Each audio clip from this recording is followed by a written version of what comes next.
tayo ng adobong may dried pusit. Dahil meron ako nito, ayan, ganyan karami. Maliliit na dried pusit yan eh. Bali yan, papabrown ko muna tong ating pork. Saka ko lalagyan ng garlic and konting soy sauce. Kasi may alat na yung ating dried pusit. Ayan, check na muna natin itong ating adobo. May tubig pa siya. Kailangan tuyo na rin to.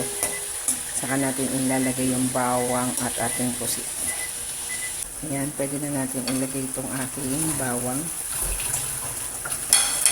Kasi malapit na matuyo yan. Puro oil na yan.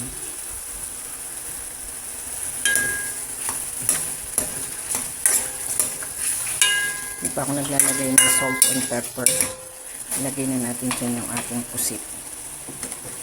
Para kasama siya sa mga bagyang mapiprito. Ayan. Diba? Masarap kasi ito. Sama mo siya sa gisa. Para hindi ka na masyadong magdadagdag ng asin at toyo. Konting-konti lang. Pakulay na lang. Ayan. Sa ating pusit. Adobong pusit. Ayan. Diba namang mantika na naririnig ng tunog. Ayan. Nangangamoy ano na rin. Ito yung hindi ka aya-aya yung amoy pero masarap na adobo. Oo. Wala pang toyo yan ha. Paano lang natin, pa-brown pa natin ang gusto yung ano. Ayan, wala na siyang tubig oh. Saka pa lang tayo maglalagay ng ating paminta muna. Ayan, lagyan natin ng paminta. Ayan. Tapos haluin lang natin. Haluin lang natin. Tapos lagyan natin ng konting muscovado sugar to. Saka ano, para agaw yung alat at tamis. Muscovado sugar at saka soy sauce. Ayan. Lagyan na natin ng muscovado sugar. Ganyan karami. Mix lang natin. Tinikman ko. Hindi naman ganun kaalat. So, pwede tayo maglagay ng isang ganyan na soy sauce. Ayan, lagyan lang tayo ng isang sandok ng soy sauce. Yan, pwede na yan. Mix na natin.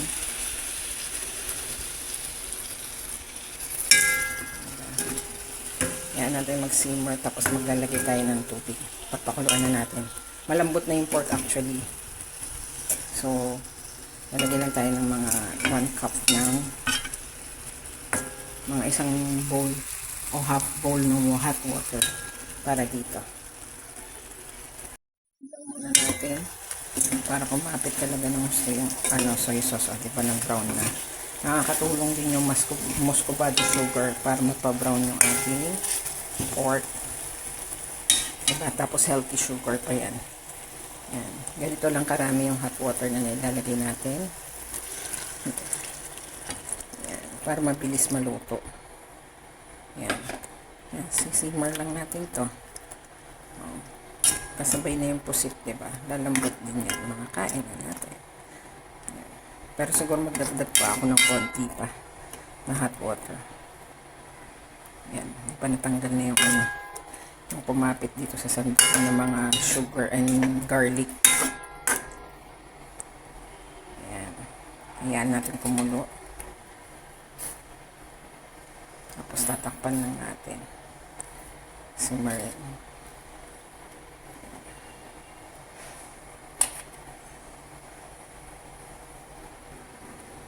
Ayan, magdagdag din tayo ng konting oyster sauce pala yan. Para hindi na tayo magdadagdag mamaya. Hayaan na natin yan mag-simmer. Ayan. Ating adobong pusit. Ayan. Kikita nyo naman. Pwede na yan. Ang ganda na ng kulay, oh. Yung sauce may oil at saka konting kulay na ng soy sauce. Ayan. Malambot na yan, pati yung pusit. Nangangamoy na nga dito, eh. Pero bawasan pa natin ng konti yan. Para sure talaga na malambot na malambot.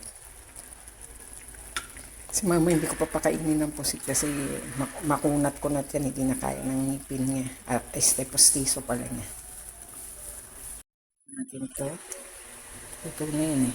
Ayan na, sakto lang yung pagkalabas ng oil niya. Oh. Yan ang aking adobong may pusit.